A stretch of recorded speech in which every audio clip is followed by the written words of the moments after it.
Hello दोस्तों, कैसे हैं आप लोग। उम्मीद करता हूँ सब लोग कुशल मंगल होंगे। जैसा कि आपको पता है कि हम आपके लिए ईवीएस लेकर आ रहे हैं और आज हम शुरुआत जो करेंगे ईवीएस की बेसिक करेंगे, साथ ही साथ इससे संबंधित क्वेश्चन आंसर भी क्लास के रूप में आपके लिए लाते रहेंगे, जिससे कि टेट का एग्जाम जो रहेगा, चाहे वो यूपी टेट का हो, चाहे वो सी टेट का हो, चाहे वो रीट का हो, सभी एग्जाम आपके लिए बेहद आसान हो जाएंगे। केवीएस से भी यहाँ पूछा जाएगा, टीजीटी पीजीटी में जहाँ पर्यावरण अगर आता है तो वहाँ भी पूछा जाएगा। तो चलते हैं, शुरुआत करते हैं पर्यावरण के अर्थ के बारे में। सबसे पहले हम देखते हैं पर्यावरण के अर्थ के बारे में भाई। तो आप देख रहे होंगे जैसा कि बोर्ड पर हमने आपके लिए स्लाइड बना रखा है, ये बेहद इंपॉर्टेंट है। तो यहाँ दे रखा है पर्यावरण शब्द हिंदी के दो शब्दों से मिलकर बना होता है। जैसा कि बेसिक सी बात आप सब लोग जानते हो इसके बारे में, मैं कुछ नया नहीं पढ़ा रहा हूँ, आप जानते हो, लेकिन आपको ध्यान कराना हमारा फर्ज है और उन इंपॉर्टेंट टॉपिकों पर आपको घुमाना हमारा फर्ज है। यहाँ से आयोग क्वेश्चन पूछता है, ठीक है। जब भी सीटेट का पेपर आएगा कि ईवीएस के सभी क्वेश्चन आपको यहाँ से मिलेंगे। तो कह रहा परि प्लस आवरण, इन दो शब्दों से मिलकर बना होता है साथियों पर्यावरण, जिसमें जो परि होता है इसका मतलब होता है चारों तरफ, मतलब चारों तरफ, और आवरण का मतलब होता है घिरा हुआ, मतलब चारों तरफ का जो घिरा हुआ वातावरण होता है उसी को हम पर्यावरण कहते हैं। मेरे चारों ओर जैसा भी माहौल है, पेड़ पौधे वनस्पतियों को लेकर के, जीव जंतुओं को लेकर के और भौतिक स्ट्रक्चर को लेकर के, इस सभी को हम क्या कहेंगे, पर्यावरण कहेंगे। कह रहा पर्यावरण का अर्थ है चारों तरफ से घिरा हुआ। तो पहले बेसिक सी पॉइंट हमें ये पता होना चाहिए। यहाँ से सिर्फ आपके लिए शुरुआत करते हैं। इसके साथ ही दूसरा अगर मैं बात करूँ तो वो इन्वायरमेंट शब्द की कह रहा, अंग्रेजी में जैसा कि आप जानते ही हो इसे इन्वायरमेंट कहते हैं। बात आती है कि ये जो इन्वायरमेंट है ये शब्द किसका है। जिस इन्वायरमेंट शब्द की हम बात कर रहे हैं तो ये शब्द किसका है, बात ये आती है। तो साथियों ये भी शब्द जो है वो फ्रेंच का है। ये आपको एक नंबर में पूछा जा सकता है कि भाई जो इन्वायरमेंट शब्द है वो फ्रेंच भाषा का है। जो इन्वायरोनोर, इस शब्द को भी आपके ऑप्शन में दे देगा। कई बार तो इसकी इंग्लिश जो मीनिंग वर्ड मीनिंग है इन्हें गलत दे देगा, कभी एक एन कर देगा, कभी यहाँ से आई हटा देगा। तो आपको ध्यान रखना ENVIRONNER, इन्वायरोनर, ये फ्रेंच शब्द है जिसका अर्थ होता है घेरा या चारों ओर। कह रहा आता है हमारे पर्यावरण को हमारे चारों ओर के भौतिक, मैंने बताई थी भौतिक, रासायनिक और जैविक जो भी घटक हैं उनके द्वारा घेरा गया है, इसी को हम एनवायरनमेंट कहते हैं। एनवायरनमेंट अंग्रेजी वर्ड है और ये जो इन्वायरोनर है ये फ्रेंच वर्ड है, ध्यान रखना। तो ये किससे आया है, कह रहा the word environment is derived from the French word environ which means to encircle or surround। Thus our environment can be defined as the physical, chemical and biological। तो physical, chemical and biological component से जो surrounding area होता है उसी को हम environment कहते हैं। इसके साथ ही नेक्स्ट है साथियों पर्यावरण का अंग्रेजी पर्याय क्या है। तो आपको पता ही अंग्रेजी पर्याय होता है एनवायरनमेंट, जैसा कि मैंने अभी हाल ही में आपको बताया था, ठीक है। और फ्रेंच होता है एनवायरोनेर, क्या होता है, एनवायरोनेर, ठीक है, जिसका अर्थ होता है पड़ोस। क्या होता है, पड़ोस होता है। ये शब्द कैसा है, फ्रेंच शब्द है, ये ध्यान रखना। नेक्स्ट अगर मैं इसकी डेफिनेशन की बात करूं, क्योंकि कई बार डेफिनेशन भी पूछी जाती है, तो आपका जवाब होना चाहिए हमारे चारों तरफ का वह क्षेत्र जिससे हम घिरे होते हैं, जो हमारे जीवन, अन्य क्रियाओं को प्रत्यक्ष या अप्रत्यक्ष रूप से, डायरेक्ट और इनडायरेक्ट रूप से क्या करता है, प्रभावित करता है, पर्यावरण कहलाते हैं, ठीक है ना। तो मतलब जो भी भौतिक, जैविक या बायोलॉजिकल कंपोनेंट होते हैं, या कह सकते हैं हमारे चारों ओर जो भी क्रियाएं होती हैं जो हमें घेरे होती हैं, जो हमारे जीवन के लिए अनिवार्य होती हैं, उसी को हम क्या कहते हैं, पर्यावरण कहते हैं। एक पर्यावरणविद हैं J.S. रॉस, याद रखना, ये भी कई बार पूछा जाता है। J.S. रॉस ने क्या बोला है, उन्होंने ये बोला है कि पर्यावरण या वातावरण वह बाह्य शक्ति है, इन्होंने एक्सटर्नल पावर बताया है, वह बाह्य शक्ति है जो हमें क्या करती है, प्रभावित करती है, मतलब हमें किसी न किसी रूप से अफेक्ट करती है, इसी को हम क्या कहते हैं, पर्यावरण कहते हैं। इसके साथ ही अगर मैं बात करूं तो और थोड़ा गहराई से पढ़ने का प्रयास करते हैं तो वहाँ ये समझ में आता है कि जैविक और अजैविक। जैविक आप जानते ही हो, जो श्वसन की क्रिया करते हैं, जो रेस्पायरेशन करते हैं उनको जैविक कंपोनेंट कहते हैं, और जो रेस्पायरेशन नहीं करते उनको अजैविक घटक कहते हैं। जैसे मैं हूँ जैविक घटक हूँ, पेड़ पौधे जैविक घटक हैं जो श्वसन करते हैं, चाहे श्वसन में ऑक्सीजन लेते हो, चाहे श्वसन में CO2 लेते हो, कुछ भी लेते हो, श्वसन करने वाला हर एक घटक क्या कहलाएगा, जैविक घटक कहलाएगा। सभी जीव जंतु वनस्पतियां क्या होंगे, जैविक घटक होंगे। और जो रेस्पायरेशन नहीं करते, श्वसन नहीं करते, जिनका रेस्पायरेटरी सिस्टम नहीं होता है, उनको साथियों अजैविक घटक कहते हैं। सूखी लकड़ी मकान, सड़क, दुकान, पुल, ये सब क्या है? घर, मकान, स्कूल, जितनी भी भौतिक इंफ्रास्ट्रक्चर है वो सब क्या है साथियों? वो सब अजैविक घटक है। तो कह रहा जैविक और अजैविक व्यवस्थाओं में घनिष्ठ संबंध है और दोनों चूंकि दोनों एक दूसरे के सह संबंध से ही आगे की ओर बढ़ते हैं, कह रहा और दोनों एक दूसरे को क्या करते हैं? प्रभावित करते हैं। अतः पर्यावरण के जैविक और अजैविक घटकों के बीच का जो संबंध है उसके अध्ययन को ही हम क्या कहते हैं? पारिस्थितिकी कहते हैं, इकोलॉजी कहते हैं। तो आपने यहाँ एक डेफिनेशन और नहीं पढ़ी, इकोलॉजी। तो पर्यावरण में दो घटक मिलते हैं, एक तो जैविक और एक अजैविक। इन घटकों के बीच जो भी संबंध होता है उस संबंध की स्टडी को हम क्या कहते हैं? हम उसे साथियों पारिस्थितिकी तंत्र कहते हैं। उसने बोला भी है, जैविक को बायोटिक कहते हैं, अजैविक को अबायोटिक कहते हैं। तो कह रहा है biotic and abiotic system are closely linked and each affect the other, thus the study of the relationship, मतलब जो भी संबंध होता है बिटवीन बायोटिक एंड एबायोटिक, कह रहा उसी कंपोनेंट को component of environment it called ecology. तो ये एक प्रकार से स्टडी होती है, ध्यान रखना। इकोलॉजी को ही हम क्या कहते हैं? पारिस्थितिकी कहते हैं। इसके साथ ही नेक्स्ट है पर्यावरण के कंपोनेंट, जैसा कि अभी बताया था, एक बायोटिक एक अबायोटिक, अभी मैंने पढ़ाया था। तो बायोटिक में क्या आ जाएंगे? जीव आ जाएंगे भाई, जो भी रेस्पिरेशन करते हैं, श्वसन करते हैं। क्या करते हैं? श्वसन। तो जीव श्वसन करते हैं, बिल्कुल करते हैं। वनस्पतियां श्वसन करती हैं, जो भी वेजिटेशन होती है वो श्वसन करती हैं, बिल्कुल करती हैं। जंतु श्वसन करते हैं, बिल्कुल करते हैं। अपघटन के दौरान भी श्वसन होता है और पशु भी क्या करते हैं साथियों? एनिमल्स जो होते हैं वो भी श्वसन करते हैं। तो ये सब किसके अंतर्गत आते हैं? ये सब जैविक बायोटिक कंपोनेंट के अंतर्गत आते हैं। किसके? बायोटिक कंपोनेंट के अंतर्गत। आप याद रखना इस चीज को, कभी भूलने की आवश्यकता नहीं, क्योंकि यहीं से छोटे छोटे सवाल आपके सीटेट के एग्जाम में पूछे जाते हैं। फिर अजैविक घटक, इसे अबायोटिक कहते हैं। तो इसमें क्या होगा? जो रेस्पिरेटरी नहीं होते, जो भौतिक रूप से अपनी स्ट्रक्चर क्रिएट करते हैं, जैसे महाद्वीप, कॉन्टिनेंटल कहते हैं इसे, महासागर, इन्हें ओशियन कहते हैं। तो देखो महाद्वीप में पहाड़ मिलेंगे, मैदान मिलेंगे और मरुस्थल।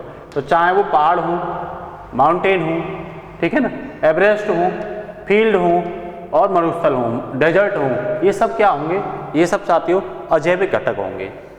दूसरी बात, सागर, नदी, झील, मतलब ओशियन, सी, रिवर और लेक, ये सब किसके अंतर्गत आएंगे? ये भी अजैविक घटकों के अंतर्गत आएंगे। तो उम्मीद करता हूं पर्यावरण में दो जो घटक हैं वो आपको अच्छे से समझ में आएंगे। इन्हीं घटकों के बीच जो संबंध होता है, आपसी संबंध, क्या होता है साथियों? आपसी संबंध होता है, उसी को हम क्या कहते हैं? उसी को हम साथियों इकोलॉजी कहते हैं। फिर आपसे पूछेगा इकोसिस्टम क्या होता है? तो इन्हीं घटकों के बीच जो अंतःक्रिया होती है, क्या होती है? अंतःक्रिया, उसको हम क्या कहते हैं? पारिस्थितिकी तंत्र कहते हैं। जो भी इंटर प्रोसेस होता है उसी को हम क्या कहते हैं भाई? पारिस्थितिकी तंत्र कहते हैं। अब बात आई भाई पर्यावरण, तो पर्यावरण में क्या मिलेगा? पारितंत्र मिलेगा, इकोसिस्टम मिलेगा। जैसे इको, तो वहां क्या होता है? एबायोटिक मिलेंगे और बायोटिक मिलेंगे। एबायोटिक मैंने आपको बता दी। मृदा किसके अंतर्गत आती है? मृदा रेस्पिरेशन नहीं करती, सॉइल जो होती है वो शोषण नहीं करती, तो अजैविक होगी। वायुमंडल शोषण नहीं करता है, अजैविक होगा। और जल भी शोषण नहीं करता है, तो भी ये भी क्या होगा? अजैविक होगा। फिर दूसरी बात, जैविक क्या होंगे? तो जितने भी प्लांट्स हैं, पौधे हैं, वो सब जैविक होंगे, रेस्पिरेशन करते हैं। एनिमल्स और माइक्रोब जो बैक्टीरिया हैं, माइक्रो बैक्टीरिया भी इसके अंतर्गत आएंगे, वो जैविक के अंतर्गत आएंगे, बायोटिक के अंतर्गत आएंगे, क्योंकि वो क्या करते हैं? श्वसन करते हैं, रेस्पिरेशन करते हैं। ठीक है। इसके साथ ही जब हम क्लासिफिकेशन ऑफ ऑर्गेनिज्म की बात करते हैं, जीवों के वर्गीकरण की बात करते हैं, क्योंकि हम धीरे धीरे आपको कराएंगे। ये कैसे कराएंगे? धीरे धीरे आपको ये पढ़ाने की कोशिश करेंगे, क्लास बाय क्लास। हमारी उम्मीद है कि हम एनवायरनमेंट आपको पूरा क्लियर करा दें, जिससे कि सीसेट का क्वेश्चन देखते ही आप निशान लगा पाओ। तो क्लासिफिकेशन जब करते हैं तो सबसे पहले कौन आते हैं? प्रोड्यूसर आते हैं। कौन आते हैं भाई? सबसे पहले प्रोड्यूसर आते हैं, मतलब उत्पादक आते हैं। कौन आते हैं? उत्पादक आते हैं। फिर कौन आते हैं? कंज्यूमर आते हैं। फिर कौन आते हैं? कंज्यूमर आते हैं, इन्हें उपभोक्ता कहते हैं। ये उत्पादन जो करते हैं प्रकृति के द्वारा, ये सूर्य से ऊर्जा पाकर के क्या करते हैं भाई? उत्पादन करते हैं। पेड़ पौधे जितने भी वेजिटेशन है वो सब किसके अंतर्गत आते हैं साथियों? वो उत्पादक के अंतर्गत आते हैं। ठीक है ना। फसलें हैं, उत्पादक होंगे। पेड़ पौधे जितने भी नेचुरल हैं, ये सब किसके अंतर्गत आएंगे? उत्पादक। ठीक है ना। फसल, अनाज, फ्रूट वगैरह सब इसी के अंतर्गत आएंगे। उपभोक्ता क्या होते हैं? उपभोक्ता होते हैं जो उत्पादक का क्या करते हैं? उपवादक का का प्रयोग करते हैं, उपयोग करते हैं। ये केवल इसी का उपयोग नहीं करते, ये कई रूप में आपको देखने के लिए मिलेंगे, डिस्कशन करेंगे। अब घटक कहते हैं कि ये इनका भी क्या कर देते हैं, विघटन करके सीधा मिट्टी में पोषक तत्वों के रूप में मिला देते हैं। इनको क्या कहते हैं, अपघटक कहते हैं। अपघटक एक प्रकार से प्रकृति के वातावरण को सुरक्षित करते हैं, स्कैवेंजर भी कहते हैं इनको। क्या कहते हैं, पृथ्वी का पर्यावरण मित्र भी कहते हैं इनको, ठीक है ना। ये स्वच्छता करते हैं। तो इसके साथ ही इसे थोड़ा सा आगे बढ़ाने की कोशिश करेंगे तो यहाँ हम ये देखेंगे क्लासिफिकेशन ऑफ ऑर्गेनिज्म में जीवों के पर्यावरण में साथियों कि हम पारी तंत्र में जंतुओं, पौधों और सूक्ष्म जीवों और उनकी खाद्य आदतें और उनकी निर्जीव वस्तुओं और भौतिक वातावरण पर निर्भरता के आधार पर जब हम देखते हैं तो हम इसे वर्गीकृत कर सकते हैं। हम जीवों को 3 रूप में वर्गीकृत करते हैं। किसके आधार पर, जंतुओं के आधार पर, पौधे के आधार पर, सूक्ष्म जीवों के आधार पर, उनकी खाद्यान्न आदतों के आधार पर, निर्जीव वस्तुओं के आधार पर, भौतिक वातावरण पर निर्भरता के आधार पर, जो फिजिकल एनवायरमेंटल में डिपेंडेंसी के आधार पर हम उनको 3 भागों में वर्गीकृत करते हैं। एक उत्पादक, एक उपभोक्ता और एक साथियों अपघटक। कह रहा पर्यावरण में उनके जीविका के आधार पर हम इसे क्या कर सकते हैं, बांट सकते हैं। जैसा कि आप देख ही रहे होंगे, we can classify the animals, plant and micro organism in the ecosystem on the basis of their food habit and their dependence on non-living things and physical environment. We can divide organism on the basis of their sustenance in the environment as producer, consumer and decomposer. अब घटक को क्या कहते हैं, decomposer कहते हैं। इसके साथ ही नेक्स्ट जब हम आगे बढ़ते हैं साथियों तो सबसे पहले डिस्कशन हम करेंगे प्रोड्यूसर के बारे में, जिन्हें हम क्या बोलते हैं, उत्पादक कहते हैं। तो हमने ये बताई थी प्रकाश संश्लेषण, फोटोसिंथेसिस रिएक्शन के द्वारा प्रकाश संश्लेषण। प्रकाश संश्लेषण अभिक्रिया साथियों हमेशा किसकी उपस्थिति में होती है, सूर्य के प्रकाश की उपस्थिति में होती है। ये भी आप ध्यान रखना, ठीक है ना। तो प्रकाश संश्लेषण की क्रिया द्वारा सूर्य के प्रकाश कार्बन डाइऑक्साइड, जल, खनिज तथा हरित लवक नामक विशिष्ट लवक की सहायता से अपना भोजन बनाते हैं। उसी को हम क्या कहते हैं, उत्पादक कहते हैं। भाई जिनके लिए किसकी आवश्यकता होती है, प्रकाश की आवश्यकता होती है। जिनके लिए किसकी आवश्यकता होती है, सूर्य के प्रकाश की। फिर किसकी आवश्यकता होती है, कार्बन डाइऑक्साइड की। फिर किसकी आवश्यकता होती है, जल की आवश्यकता होती है, खनिजों की आवश्यकता होती है और हरित लवक की आवश्यकता होती है। जैसे पृथ्वी पर भोजन के लिए उत्पादक कौन है, हरे भरे पौधे। तो जितने भी हरे भरे पौधे हैं वो सब किसका काम करते हैं, उत्पादक होते हैं। कौन होते हैं, उत्पादक होते हैं। दिमाग में नोट कर लो, कहा भी गया है, with the help of sunlight, carbon dioxide, water and minerals as well as unique pigment called the chlorophyll, green plants prepare their food by the process known as photosynthesis. So the producer of the food on the plant of earth are the green plants. They produce food by making organic. तो मेरा कहने का मतलब ये है, इन्हीं को हम पृथ्वी पर भोजन के उत्पादक के रूप में देखते हैं। किसको, हरे भरे पौधों को। इन पर ही उपभोक्ता ज्यादातर निर्भर होते हैं।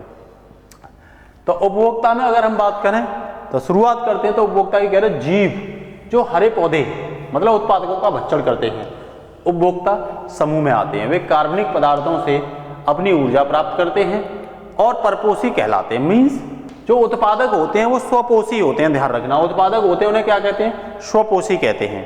लेकिन उपभोक्ता होते हैं स्वपोषी, मतलब खुद से अपने आप भोजन को तैयार करते हैं। परपोषी हमेशा दूसरों पर क्या होते हैं, भोजन के लिए तैयार होते हैं। तो उपभोक्ता क्या होते हैं, परपोषी कहलाते हैं। परपोषियों में शाकाहारी जो जीवित पौधों और उनके उत्पादों के उपयोग से ऊर्जा प्राप्त करते हैं। जैसे कि मैं हूँ, मैं शाकाहारी हूँ, मैं हमेशा फ्रूट्स खाता हूँ, अनाज खाता हूँ, सब्जी खाता हूँ, तो मैं अपनी ऊर्जा किससे लेता हूँ, हरे पेड़ पौधों से लेता हूँ, ठीक है ना। फिर कह रहा है और मांसाहारी जो जीव जंतुओं का मांसों का प्रयोग करते हैं। तो बहुत सारे ऐसे हैं मांस भी खाते हैं, वो केवल मांस पे ही निर्भर करते हैं। वो अपनी ऊर्जा को किससे प्राप्त करते हैं, मांस से करते हैं, ठीक है ना, प्राप्त करते हैं। तो ये सब इसके अंतर्गत आते हैं। उपभोक्ता में सर्वाहारी भी आते हैं, जो मांस भी खाते हैं, शाकाहार भी खाते हैं, उनको भी हम क्या कहते हैं, उपभोक्ता कहते हैं। इसके साथ ही उपभोक्ता में देखो आप देख ही रहे होंगे, the organism which eat the green plants producer are in the group of consumer. They get their energy by consume organic substance and are called, ये हेट्रोपस होते हैं, ठीक है ना। कह रहा है हेट्रोपस। एक और होते हैं इंक्लूड हार्बीवोरस, हर्बीवोरस कहते हैं, which obtain their energy by consume lived plants, their product are carnivorous, ये मांसाहारी होते हैं, obtain their energy by consume animal से, ये मीट के माध्यम से क्या करते हैं, अपना ऊर्जा पूरा करते हैं, जैसा कि आप देख रहे होंगे। दूसरे शब्दों में हम उपभोक्ताओं को शाकाहारी, मांसाहारी और सर्वाहारी, साथ ही साथ परजीवी जैसे समूहों में क्या कर सकते हैं, वर्गीकृत। यहाँ आप देखिए डायग्राम को, यहाँ शुरू से आपको शाकाहार से लेकर के और एंड तक आपको प्योर मांसाहार तक दिखाई देंगे, मनुष्यों के रूप में आपको यहाँ सर्वाहार दिखाई देंगे। तो ये एक प्रकार से चेन बनी हुई है। In the world we can also classify consumer into group such as herbivorous, carnivorous, omnivorous, है ना। ये तीनों के तीनों आपको क्या दे रखे हैं, और परजीवी भी दे रखे हैं, है ना, पैरासाइट भी दे रखे हैं आपको, ठीक है। तो ये उनका क्या दे रखा है, एक श्रृंखला दे रखी है।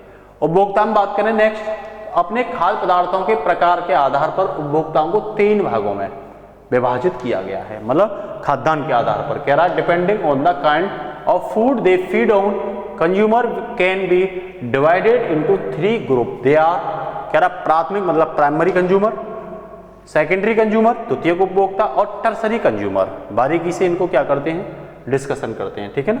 एक एक करके हम इसका क्या करते हैं, डिस्कशन करते हैं, देखते हैं क्या होते हैं प्राइमरी कंज्यूमर, क्या होते हैं द्वितीयक उपभोक्ता, और क्या होते हैं साथियों तृतीयक उपभोक्ता, ठीक है ना। क्योंकि उत्पादक में हमने ये पढ़ा था, ये स्वपोषी होते हैं और सूर्य से अपना प्रकाश प्राप्त करते हैं, CO2 और इसके साथ साथ ऑक्सीजन, जल, खनिजों के माध्यम से अपने आहार को क्या करते हैं, पूरा करते हैं, ठीक है ना। इसके साथ ही देखो, ये आप खाद्य श्रृंखला देख रहे होंगे, इसे हम फूड चेन कहते हैं। क्या कहते हैं, फूड चेन कहते हैं। क्या कहते हैं साथियों, आपको पूछा जा सकता है फूड चेन। तो फूड चेन में अगर हम बात करें तो देखो, सूर्य से डायरेक्ट एनर्जी ये उत्पादक लेते हैं। उत्पादक इन्हीं में आते हैं, पेड़ पौधे, हरे पेड़ पौधे किसमें आते हैं, इन्हीं में। देखो जल के माध्यम से भी ये अपना आहार लेते हैं, और मिट्टी के अंदर खनिज पदार्थ से ये अपने आहार को पूरा करते हैं। और इन पर कौन डिपेंड होते हैं, शाकाहारी। शाकाहारी हमेशा जो होता है उपभोक्ता, ये उत्पादक हो गया, अब ये उपभोक्ता है। जब मैं प्राथमिक उपभोक्ता की बात करता हूं तो ये शाकाहारी होते हैं, जो टोटली किस पर डिपेंड होते हैं, उत्पादकों पर। वही मैं बात करता हूं सर्वाहारी, तो सर्वाहारी द्वितीयक उपभोक्ता में आते हैं। सर्वाहारी का मतलब है कि ये मीट भी खाएगा और साथ ही साथ ये उत्पादकों को भी खाएगा, ठीक है ना, इसे हम सर्वाहारी कहते हैं। मांसाहारी जो होते हैं, मांसाहारी के लिए ध्यान रखना उच्च ऊर्जा की आवश्यकता पड़ती है, ये मांस पर ही निर्भर होते हैं, ये तृतीयक उपभोक्ता कहलाते हैं। ये जो बाज है ना, ये जो चील है, ये ध्यान रखना चतुर्थ उपभोक्ता में भी आता है और तीसरे में भी आता है। अगर चतुर्थ ऑप्शन में है तो चतुर्थ आप लगा देना, अगर चतुर्थ ऑप्शन में नहीं है तो इस गरुड़ के लिए क्या लगाओगे, तृतीय लगाओगे। इनका अपघटन कौन करता है, तो इनका अपघटन करता है साथियों अपघटक, ठीक है ना, डिकम्पोजर, ये करते हैं और ये मिट्टी में मिल जाते हैं, और मिट्टी से पोषक एलिमेंट कहाँ चले जाते हैं, ये पोषक एलिमेंट उत्पादकों में चले जाते हैं। तो मीन्स जो भी इनमें पोषक एलिमेंट होते हैं, फॉस्फेट है, कैल्शियम है, इन सबको कौन कर देते हैं, अपघटक पूरा कर देते हैं, खत्म कर देते हैं, इनको मिट्टी में मिला देते हैं, ठीक है ना। दीमक वगैरह और बहुत सारे बैक्टीरिया वगैरह इसी के अंतर्गत आते हैं, ठीक है ना। इसके साथ ही नेक्स्ट आप देख रहे होंगे mode of nutrition in animals, जैसे जो मैंने अभी पढ़ाया उसको इंग्लिश वर्जन है। शुरू में कह रहा है ये प्रोड्यूसर है, ये टोटली किस पर डिपेंड है, सरेडिसन फोटोसिंथेसिस पर डिपेंड है, ठीक है ना, वाटर से लेता है, मिनरल से लेता है, ठीक है। प्राइमरी जो हार्बीवोरस है, ये प्राइमरी कंज्यूमर होते हैं, जो टोटली डिपेंड किस पर होते हैं, प्रोड्यूसर पर होते हैं। ओमनीवोरस जिन्हें हम कहते हैं सेकेंडरी कंज्यूमर होते हैं, ये ध्यान रखना, ये हार्बीवोरस पे भी निर्भर होते हैं और ये प्रोड्यूसर पे भी निर्भर होते हैं। जो कार्निवोरस होते हैं ये टोटली डिपेंड होते हैं ओमनीवोरस पर, ये टर्सरी कंज्यूमर कहलाते हैं, ठीक है ना। और क्वाड्रनरी जिन्हें बोलते हैं वो ये होते हैं, ध्यान रखना, ये हाईली मांस खाने वाले, मीट खाने वाले लोग होते हैं, ठीक है ना। तो उच्च ऊर्जा का स्तर इन्हीं में यही देखने को मिलता है। डिकम्पोजर, इनको भक्षण करने वाले कौन होते हैं, इन सबको भी भक्षण कर सकते हैं। जब ये मर जाते हैं तो इनका अपघटन कौन, डिकम्पोज कौन करता है, तो यही करते हैं। तब इनके न्यूट्रिएंट्स कहाँ चले जाते हैं, प्रोड्यूसर में चले जाते हैं, ठीक है ना। इसके साथ ही नेक्स्ट अगर मैं बात करूँ तो आप देख रहे होंगे हम प्राइमरी उपभोक्ता, तो कह रहा है प्राथमिक उपभोक्ता वे उपभोक्ता हैं जो उत्पादकों या हरे पौधों एवं उनके उत्पादों से भोजन प्राप्त करते हैं, जैसे टिड्डा, कीट, गाय, खरगोश, पशु, ये सब क्या हैं, ये सब साथियों प्राथमिक उपभोक्ता हैं। टोटली उत्पादक से ये क्या करते हैं, अपना भोजन प्राप्त करते हैं, किससे, उत्पादक से। कह रहा है primary consumer are the those who feed on producer और green plants and their product, जैसे कह रहा है insect like grasshopper and animals like cow, rabbit, etcetera. तो ये आप क्या कर रहे हैं, ये आप देख रहे हैं, ये सब टोटली किस पर निर्भर है, ये वेजिटेशन मतलब प्रोड्यूसर पर निर्भर है, ठीक है ना।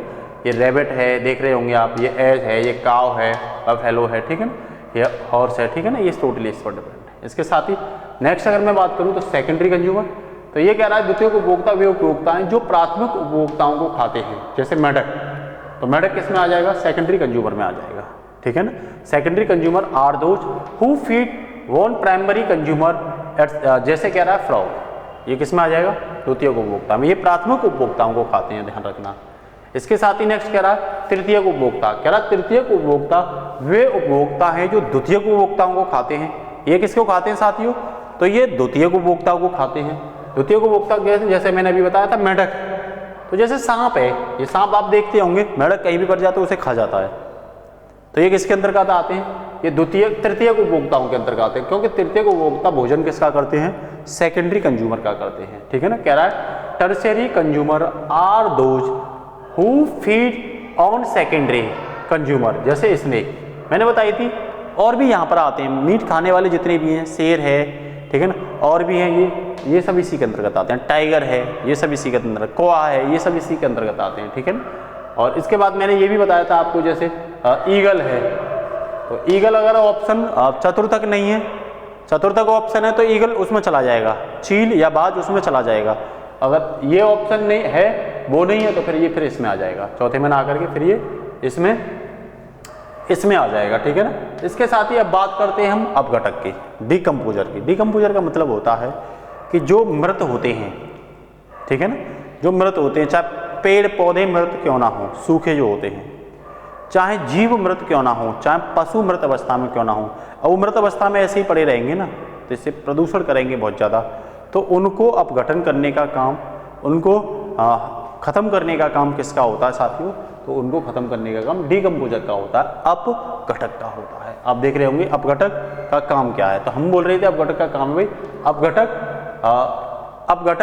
अपघटन की प्रक्रिया, एक जीव की मृत्यु प्रारंभ होती है, तो जब तक जीव कोई मर नहीं जाता तब तक उसका अपघटन नहीं होगा। जीव क्या, पेड़ पौधे वेजिटेशन भी, जो उत्पादक जिन्हें कहते हैं, वो भी जब तक मर नहीं जाते तब तक उनका अपघटन संभव नहीं है। देखते होंगे सूखे पेड़ में धीरे धीरे दीमक के रूप में अपघटन होना क्या हो जाता है, स्टार्ट हो जाता है, और एक समय अंतराल बाद वो मिट्टी बन जाता है। पेड़ के पास जो भी मिनरल्स होते हैं वो पोषक तत्वों के रूप में दोबारा से किसी अन्य उत्पादक में क्या हो जाते हैं, समाहित हो जाते हैं, ठीक है। तो नेक्स्ट कह रहा है वो सूक्ष्म जीव, माइक्रोबैक्टीरिया, एवं कह रहा है जीवों का एक समूह है जिसमें जीवाणु और कवक, ध्यान रखना बैक्टीरिया भी आते हैं और कवक भी इसमें आते हैं, दोनों ही आते हैं, ध्यान रखना, बैक्टीरिया भी, कवक, दीमक भी इसी में आता है, ध्यान रखना। कह रहा वे जीव के अवशिष्ट पदार्थ व मूल अवशेषों को तोड़ते हैं। ऑब्वियस बात है, जब मर जाता है तो उसका जो रिमेन्स बचता है, अवशिष्ट पदार्थ बचता है, उसको धीरे धीरे क्या करते हैं, तोड़ते हैं। कह रहा अतः इन सूक्ष्म जीवों को अपघटक कहा जाता है। तो इन्हीं जीवों को क्या कहते हैं साथियों, तो इन्हीं जीवों को हम अपघटक कहते हैं। क्या समझ में आया? समझ में ये आया कि जब फाइनली किसी की मृत्यु